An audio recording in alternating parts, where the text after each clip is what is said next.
Back in the day, Halo 3 was a big deal because it was the conclusion to Master Chief's main story, where he finally finished the fight. A series that is so rich and full of lore, it's really no wonder why people loved this game. And for our 263 subscriber special, we decided it'd be fun to try to beat this game on easy difficulty, and this might be something that really pushes us to our limits. Let's go ahead and get into it. So first off, this game starts us off with Master Chief being called Buttercup. Wake up, Buttercup. This is of course one of the most integral moments of the story because he's actually with his team that he originally went through Spartan training with. And after getting a cool cutscene of Master Chief crashing his pod, the game picks up in the city of New Mombasa, where Master Chief has to find Cortana, who is stuck in the other side of the city in a different pod.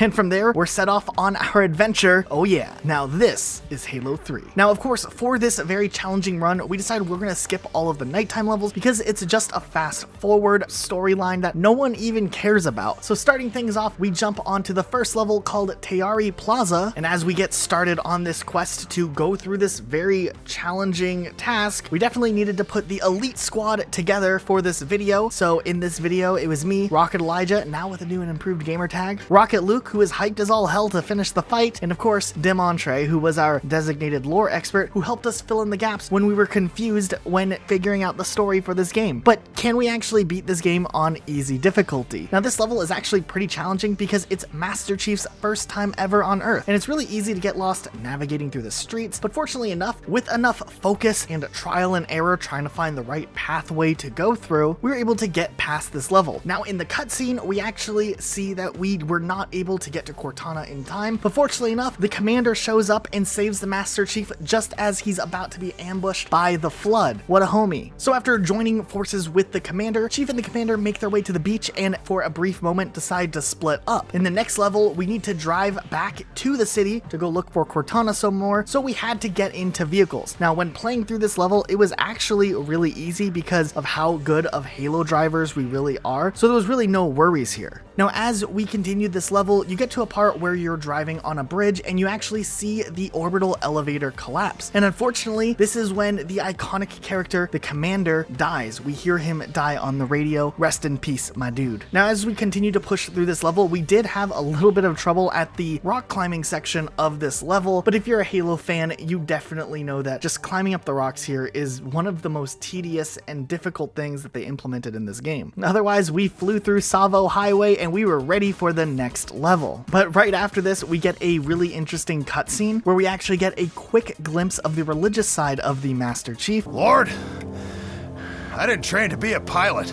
Before going on to the next level, Scorpion Town. Now, as we go through this level, this one actually doesn't feature Master Chief, but one of his fellow Spartans, Mikey 117. And honestly, this was one of the most challenging levels in this whole entire playthrough that we did. For this run, this level has a lot of tough enemies just layered throughout, and there's so much walking at such a slow pace. It's really difficult, and it really would have been helpful if this game had given us some sort of vehicle to get through a little bit faster. However, we did do some quick time save speedrunning tricks that we knew about to help us along, so fortunately enough, the rest of this level wasn't too much of an issue. Then we entered the Bridge to Terabithia level, so obviously to get through this level, some of us had to die on the bridge in the process, but for the most part, this level was not too hard because fortunately we were back to playing as the Master Chief once again, and we just had to get to the top of the secret building where we made our escape by Falcon, and we did a couple extra speedrun tricks to save us a little time here when getting on the Falcon. Next, we were on NYPD, which is a level that has Mikey and Chief making their way through the rooftop in hopes to escape the Flood on Earth. Now, time is running out. New Mombasa is falling, and they actually reunite with the rest of the ODSTs, also known as Orbital Drop Spartan teams, and hold out until rescue arrives. The firefight here is actually really bright for some reason, and it's really hard to make out what is going on in this level, and it actually makes the level even more challenging. Unfortunately, the the other commander, one of Chief's closest friends, gets hit by the gravity hammer and dies, but no one seems to care. But after everything that we had gone through, we were entering the end pace of the game, and there were some really challenging things that come up in these later levels that put our skills as Halo players to the test. Next, we were going on to Kikowani Station, which is a pretty challenging level because it is one of those very popular flight levels, and just navigating through Kikowani and doing everything you have to do in Kikowani can be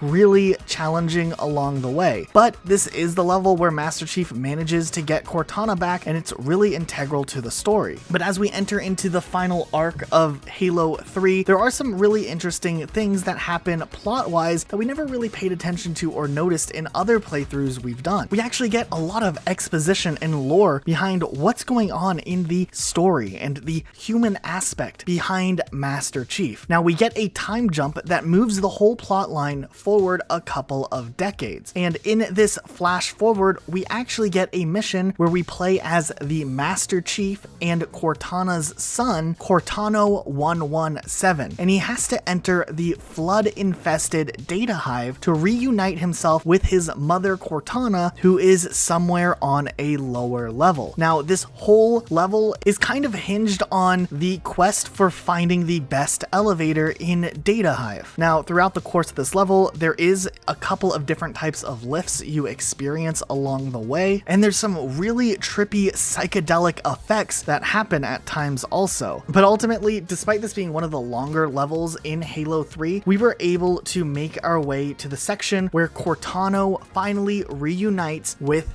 Cortana. And it's actually a really interesting moment because in the process, Cortano is able to save Cortana, and he actually learns that he is immune to the flood infection, as he buried his feelings so deeply when he listened to Fall Out Boy through his teenage years. And because of that, the flood can't reach the central cortex of his brain, therefore he's actually immune to the flood. But then, in a bigger twist, one of the best twists in video game history, it turns out that the flood spore that is at the center of the data hive is actually the commander. As it turns out, when the commander ended up getting infected later on by the flood, he actually infected them back and decided to help out humanity. What a twist. One of the best things that has ever just shocked audiences back in the day. I remember when Halo 3 came out, everyone was talking about this and how big and how twisted the story was, but it was really cool nonetheless, and it was something that had never been explored in the Halo universe. So after rescuing Cortana, it looked like the main thing that they would have to do would be to somehow find a way out and escape the data hive, but the Covenant was approaching and things were not looking good. And just as it looked like Cortano and Cortana and the commander were about to be overrun, fortunately enough, Master Chief shows up and the family is brought back together once again for the first time in the Halo franchise, kind of making the whole story come full circle once again. And fortunately enough, they managed to fight their way through this and escape together through another elevator, which is just great. And while of course Cortano still has some resentment towards his dad, there's some mutual respect between Cortano and Master Chief, and that plants the seed for a potential future where they can have a good relationship together. But there's still one level left, one thing that really hinges on the rest of Halo 3 and the larger scope of what the Halo franchise had become, because at the end of the day, they have to find a way to defeat the Covenant and finish the fight, the whole thing that Halo 3 had set out to do. Now, the Chief family knows that they can defeat the Covenant if they can break their momentum and morale. Now, the Covenant had spread so quickly across the world that they had managed to scare all of Earth's population to staying indoors, which led to an overall shutdown of all of society, causing an economic crash and political division. People were staying indoors, avoiding each other, ordering food through Virgil Eats. It was a pretty unprecedented time in Halo history. Master Chief knew that if he could manage to keep one of the most important departments of the government alive, he could still win the war and save humanity. The team devised a plan to escort and keep the New Mombasa Sanitation Department alive, one of the most integral parts of the government. This mission would be grueling, but by going through and still picking up everyone's trash despite how widely the Covenant had spread, and having humanity know that no matter how bad things get, the trash will still get picked up on the weekend, he could successfully demoralize the Covenant, knowing they failed to shut down all of Earth's society and win the war ultimately. They had to work together, so Cortana and the commander jumped in the Oliphant trash truck, and Chief and Cortano worked together to defend it. And that's where we were kind of left off, having to pick up the campaign and carry on after such an emotional storytelling moment. Now, for this level, it is a little bit tricky because you have to essentially escort this big truck through the streets of New Mombasa as you make many stops along the way. But we were able to get the dump truck into the final section and make all of the pickups on time still. It was pretty hard, but we still had one final challenge left. Now, after getting all of the trash and essentially winning the war, remnants of the Covenant still wanted to at least try to finish off the Master Chief family. So at the end of the day, the team holds out the best that they can at the plaza and kind of bunkered down, just hoping to survive a little bit longer and take out as much of the Covenant as they could, even though they knew that they had won the war. And just as things are looking dim, the Arbiter comes in out of nowhere on the Phantom and saves all of them. Now, of course, there's this little subplot that goes on where they want the Commander to come along with them and live his best life, but the Commander is too afraid. He's been like the Flood for too long and won't be able to reincorporate himself into society. It's a really interesting little subplot, but fortunately enough, they convince him to try to live his best life. But yeah, after all of that, we had managed to beat Halo 3 on easy difficulty, and we think we really had a much better understanding as what really was going on in the plot line of this game. We really think that when you read between the lines and you are able to see the really interesting story that they have told through a video game as a storytelling medium, you can really appreciate what Halo 3 has done. But if you liked this video and you want to see something else like this, check out the video we uploaded exactly 1 year ago today, where we looked at the best elevators of all time in Halo. Like, honestly, elevators are the most integral part of the Halo level design, and it's really, really interesting. So make sure you guys check out that video as well. But hey, if you liked this video, can you take a quick moment first?